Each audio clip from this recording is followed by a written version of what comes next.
Dupi telepat mah hanca nu katunda kamari teh dugi ka dieu ya. Mangga urang wihan deui sakedik. Naon eha?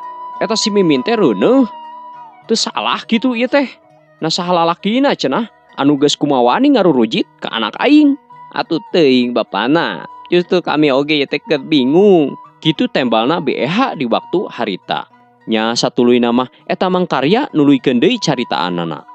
Nah jadi bet kieu budak teh leutik keneh geus kumawani namplokeun kokotor kanu jadi kolot. Mana geura si Mimin teh gusur ka dieu. Kitu eta kedalna mangkarya dina waktu harita.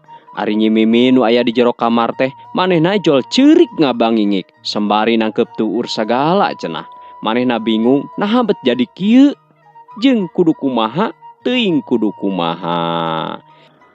Nempo paroma mangtarya seperti kitu, eta harita keneh BEH nyalukan Nyi Mimin tina lawang panto kamarna. Nyai, ieu geura buka panto.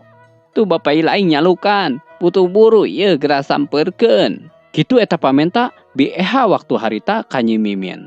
Nya ari Nyi Mimin anu keur ngabangingik di jero kamar, manehna rasa sieun-sieun oge nyumponan bae kana panggero kolotna mah.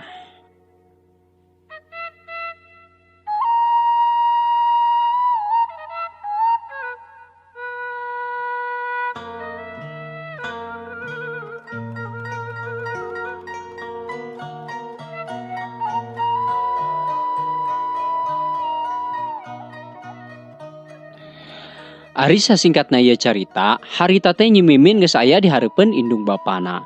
Malahan mah harita teh manehna diuk dina kursi anu dijieunna tina tangkal hoe. Harita keneh BEH oge medarkeun caritaan ka panasaranana. Ya Nyai, kumaha ieu teh lalakon nu sabenerna? Mama asaku sedih ngadengen oge. Asa percaya teu percaya, Mama. Kitu eta pokna BEH nanyakeun ka panasaranana. Malahan mah nanyakeun teh di hareupeun Bahtaria. Ari nu ditanyana malah ngahuleung bae. Atuh nempo kayan seperti kitu mah eta Bahkarya beuki nambahan kakeulna ka Nyi Mimin. Malahan mah huntuna oge barjeng kekerot sagala. Ari panona molotot pikasieun.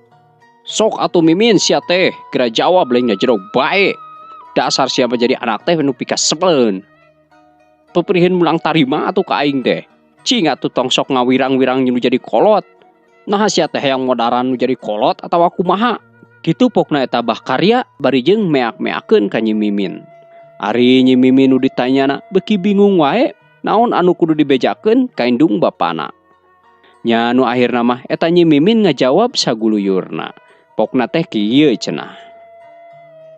Duka tuh Abah, Mimin sorangan wae teu harti. Naha bisa kieu? Komo deui Abah jeung Emak nanyakeun saha lalakina. Mimin mah ngalaman bobogohan ge teu pernah. Kitu pokna eta Nyi Mimin ngawaler indung bapana kalawan saujratna. Sambari manehna teh tungkul ari pipina baseuh ku cimata.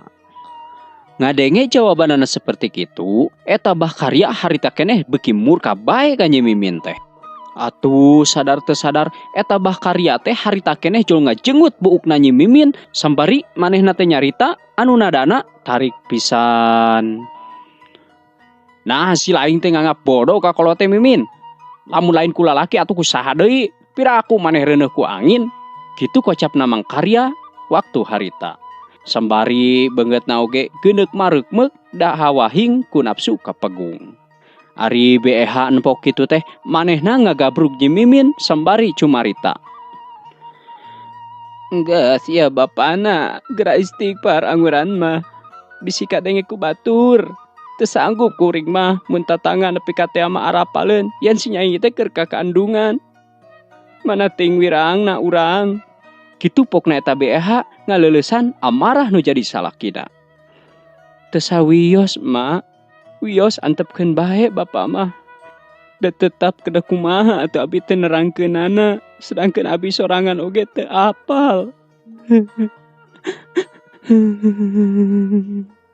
Kitu cenah waleran Nyi Mimin kanu jadi kolotna. Sambari gede rasa kasedih oge dicampur rasa kabingung. Lantaran ku sikap nu jadi kolotna. anu maksa bae kudu ngajawab. Naon anu kumanehna sorangan oge teu apal. Kumaha deui atuh bapana ari geus kieu?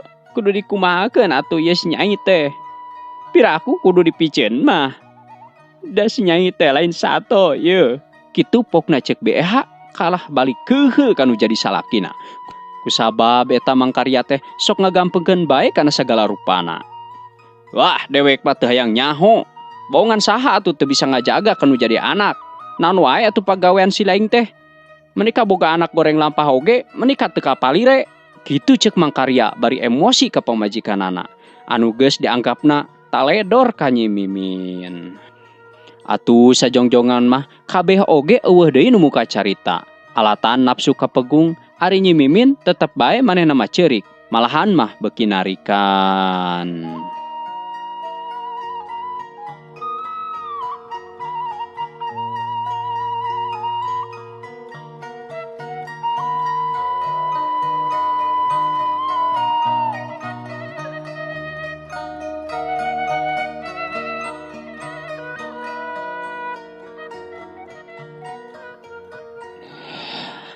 Harita beurang geus kaganti ku peuting, poe kaganti ku minggu, bulan oge geus dek kaganti ku taun.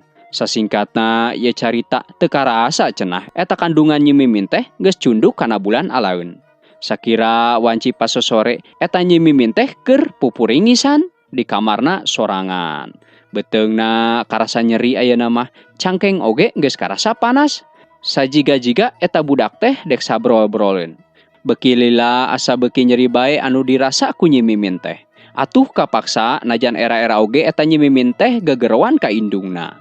Anu harita teh BEH keur kabeneran cenah mirun seuneu di palebah dapur. Sambari manehna siduru, awahing ngerasa tiris anu kacida. Lantaran poe harita mah hujan teh menika ngecrek pisan. Malahan mah eta hujan teh ti isuk keneh.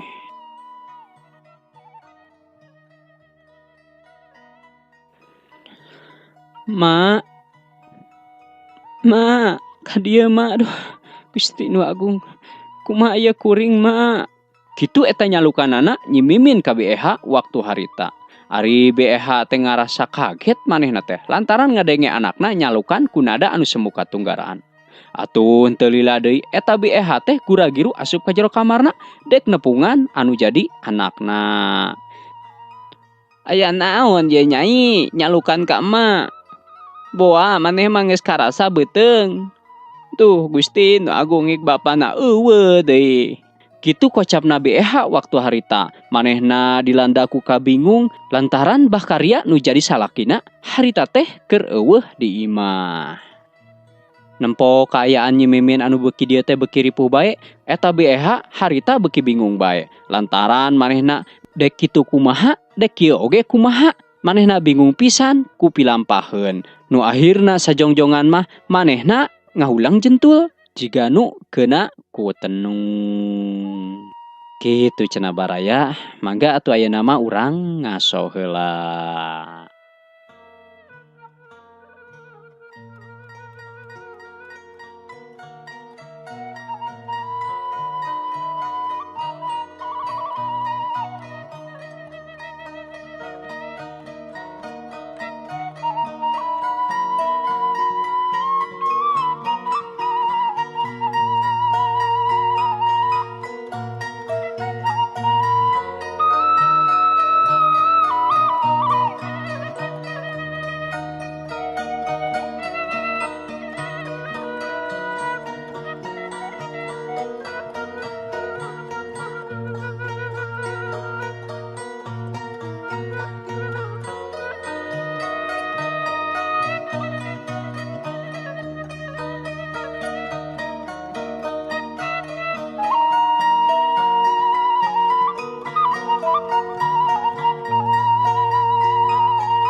Dina setengah hinguleng jentulna, eta BEH harita keneh manehna kageing.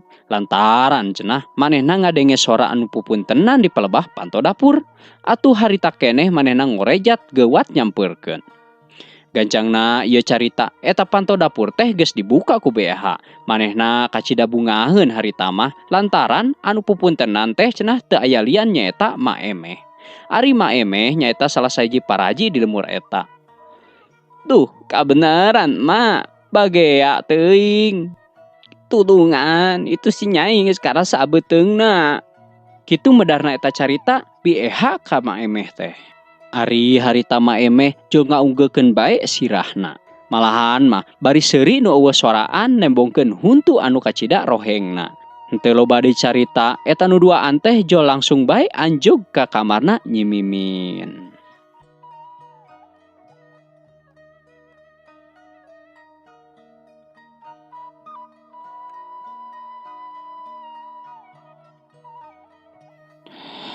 Padahal museg harita dipikir heula ku BEH.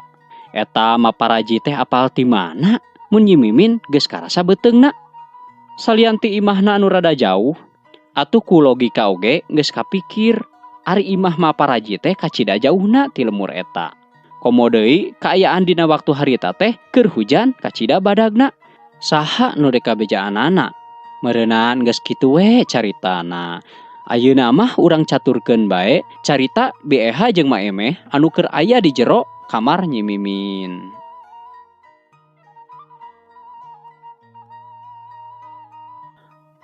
Harita teh Nyi Mimin manehna keur humargung nahan ka nyeri. Ari Ma Emeh manehna ngabener-benerkeun posisina nu sakumaha biasana. Sambari manehna teh nyarita. Sok Nyai keras siapkeun tanaga nu gede. Ieu meuni geus merenah budak teh. Karibrol. Gitu ceuk maparaji bari ngusapan beuteungna Nyi Mimin. Duh, Mak. Nyeri, Mak. Sing kuat, Nyai. Ieu. Kitu pokna eta BEH nembal ka Nyi Mimin. Teu kungsi lila Nyi Mimin ge ngahinta berjuang antara hirup jeung maot. Sangkan jabang bayi anu aya di jero beuteungna salamat lahir ka alam dunia. Teu kungsi lila jol guar teh sora orok kadengena awor. Dibarengan ku ngaguruhna sora angin anu ngadadak motah, dibaturan ku sora gelap jeung guludug anu harita silih patembalan. Jol gujrag eta orok teh lahir gumelar ka alam dunia. Satuluyna ieu carita, harita teh BEH oge milu nyakseni kana lahiranana eta orok. Nu dirasa eta ku BEH teh lain atoh, tapi manehna ngarasa ruas anu kacida poharana. Sanggeus manehna nempo kana rupa orok anu aya dina leungeun maparaji. Astagfirullahaladzim, Gusti nu Agung, cocoba naon deui ieu teh? Nah budak teh bet kitu-kitu teuing. BEH satengah ngajerit maratan langit bakat ning ku reuas. Lantaran nempo eta jirim orok teh henteu saperti orok-orok anu umumna. Ari harita mah Nyi Mimin teh keur ngararempreh we sambari manehna ngararasakeun kacape. Tuluy manehna teh ngareret ka beulah katuhu jol gebeg harita keneh manehna teu percaya kanu naon nu ditempona. Nu akhirna eta Nyi Mimin teh panonna molotot sambari ngahuleng tandahing ku reuas. Ayeuna mah urang kocapkeun ka maparaji. Harita maparaji mah nempo kaayaan budak saperti kitu teh henteu jiga kaget atawa sieun. Malahan mah manehna teh kalaka jongjon we ngurus eta orok bari ngahariring sagala. Ari sorana ngirung pika keungeun mata kukurayeun bulu punuk. Eujeng teuing tembang nanahaun cenah anu dinyanyikeun teh. King anak king jiwai anak kuring jiwa king anak kuring. Gitu pamit lepat mah baraya nyanyian eta senandung ma parajit. Pohara ya teh Dewi ngadamel naskah teh nya bagea.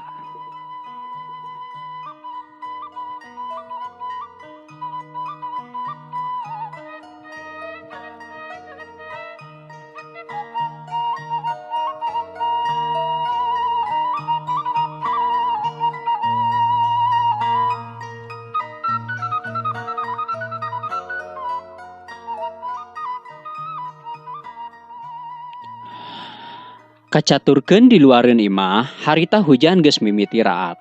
Angin oge geus teu kadenge motah deui cenah. Komo kilat jeung guludug geus simpe bae diampihan ku nu bogana. Ayeuna mah eta orok teh geus dibungkus ku samping kembat, menibuni pisan cenah mah.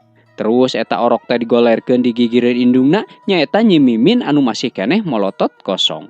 Bangun teu percaya kana tetempoanana, joras we manehna teh inget kana tetempoanana anu basa nembongan dina waktu peuting-peuting anu katukang.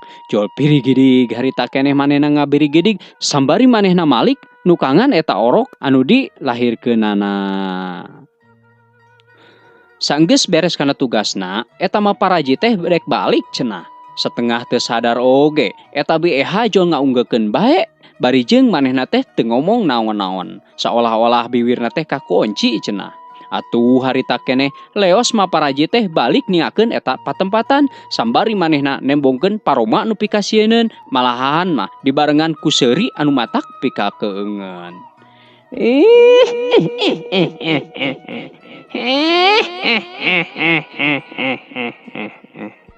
Les we harita keneh jol ngiles teu aya raratanana.